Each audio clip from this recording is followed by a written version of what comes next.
Let's go back to 7, the town manager's report. Thank you. All right. Obviously, I'll start by just giving a huge shout out to the rec committee and Allison Page, who put together yet another Rockstar block party this weekend. Every year it gets bigger and better, and this year was no exception. I spent most of the morning at the Gate C entrance, and everybody was having a great time. And then I ended the day with our Affordable Housing Trust, and we had some very engaging conversations about the housing production plan. In fact, there are surveys here at Town Hall, which are leftovers from the block party. If folks want to stop by, they're at the town clerk's office.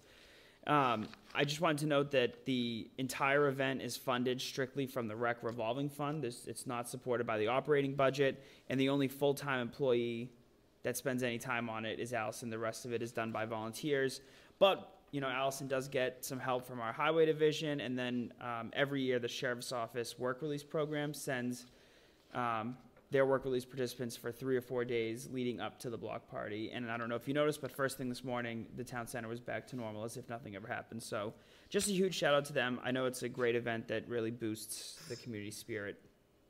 I also want to thank our department heads who participated last week in our first strategic planning meeting. All of our department heads gathered for a morning of goal setting and brainstorming with a focus on efficiency. It's the first time that we've done this type of planning, and all of our department heads were very engaged. We're working now on combining the goals that each department put together, and we'll create somewhat of a strategic plan and try to line that up with the goals that this board set for this current fiscal year. We are in election season. There's a state primary on Tuesday, September 3rd, and you are able to early vote here at Town Hall for the rest of the week. You can early vote tomorrow from 9 a.m. to 4:30, Wednesday from 9 a.m. to 7, and on Thursday from 9 a.m. to 4:30. Polls on Tuesday will be open from 7 a.m. to 7 p.m. Our Civic Leadership Academy started last week with the first class focusing on a general overview of Tyngsborough with a deep dive into administration, IT, and media. This week, participants will get a deep dive into the various divisions of our Department of Public Works. Last week, the Middle School Building Committee had a chance to tour the progress of the new middle school. Paint is on the walls in A building, and the project is on schedule and on budget. One of the things I wanted to be transparent about and provide some context is that the committee did vote last week to include the full pavement resurfacing of that entire campus into the project, where the most recent project scope included only half of the parking lot. This is certainly a financially wise approach for one primary reason, which is that the parking lot is crumbling, and whether we did it as a part of this project, which is funded by borrowing, or if it came before the Capital Asset Management Committee in 2 or 3 years, it would be funded by borrowing as well. And so certainly this will allow us to take advantage of what is still looking like much more favorable interest rates. The additional cost was roughly $330,000, and if you've walked through that parking lot, you can tell that it really needed it. In the next couple of weeks, Mr. Schneider and I will be sitting down with the owner's project manager, Left Field, to do a real deep dive on the budget, and we'll have a more comprehensive update as an agenda item, hopefully at one of your next meetings. And I want to note that even after that $330,000, the owner's contingency, which is separate from construction contingency, is still at about 8%. So the project is still doing well on that front. Which translates to how much? 2.6, just under 2.6 million. Thank you. And then just a couple quick project updates. Work has commenced on the Sherburne Ave Rec project. They're doing a lot of grading work right now. There's a lot of fill that has to happen over there. We're looking forward to nearly all of the work, being completed by November, with limited finishing touches being completed this spring when the weather warms up. The Highway Department will start this week digging the trench at the First Parish Meeting House, which will house the electrical conduits that will provide electricity to our new digital sign. The sign is in production, but it is wrapping up. It's in quality control as we speak, and we expect that it will ship by September 2nd. Once the trench is dug, our electrical contractor will be on site probably Tuesday and Wednesday of next week to install the conduit. And then as soon as the sign arrives, we'll be able to get that set up. The Winslow abatement project is finally complete. They removed the fencing. The dumpsters have been shipped off to Canada with all the contaminated materials. So we're done over there. We worked with the contractor and our own facility staff to make the building weather tight until whatever future happens at the Winslow School. That's all I got today. Thank you. I'll open it up to the board for any questions or comments. Mr. Moran? I'm just glad that the Winslow School is complete, and that's a big topic to talk about. That'll be on my mind every meeting we talk, and it'll be what is going to be done with this thing and be done with it. I really like the progress in the school. I think it's fantastic. Thank you. The Civil Leadership Academy, how many do you have attending that? Is it? We have 10. That's fantastic. Yes. That is fantastic. And then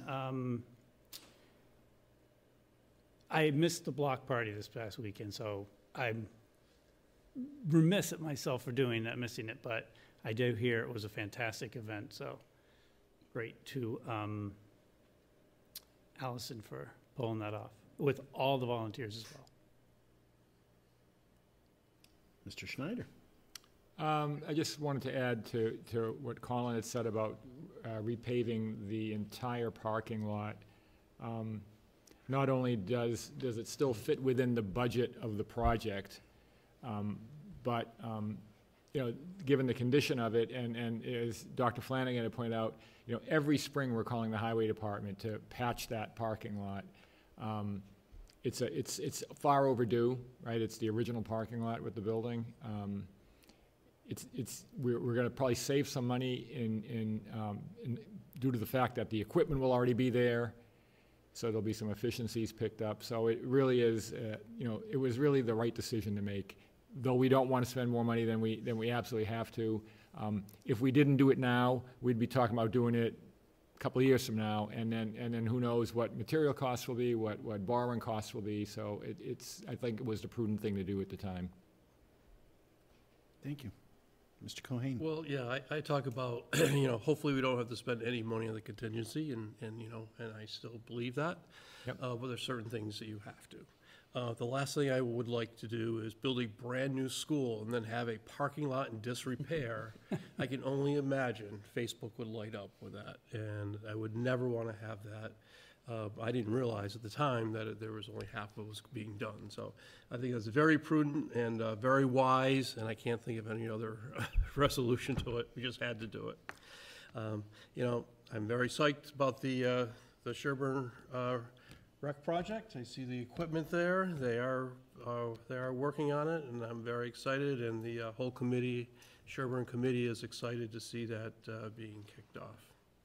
Thank you. Yeah, just to echo, because I had the first reaction, and I appreciate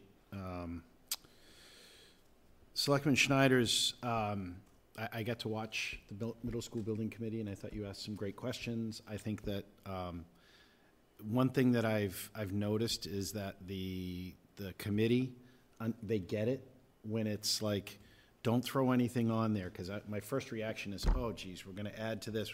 We can't.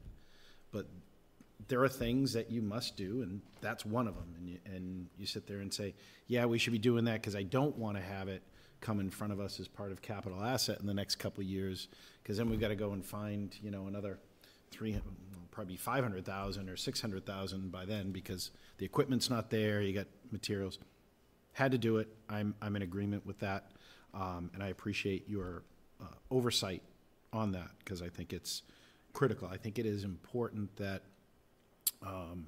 we are fiscally responsible. That school, and I'm knocking on wood, it's going to be on time, and it's going to come in under budget, and Colin's going to have to go out with a bond that's less than what we had thought. And I really want to see that happen. And I think that the committee is committed to that too, which is fantastic. Thank you for the updates. As always, I look forward to these on social media and wherever podcasts are available. Precisely.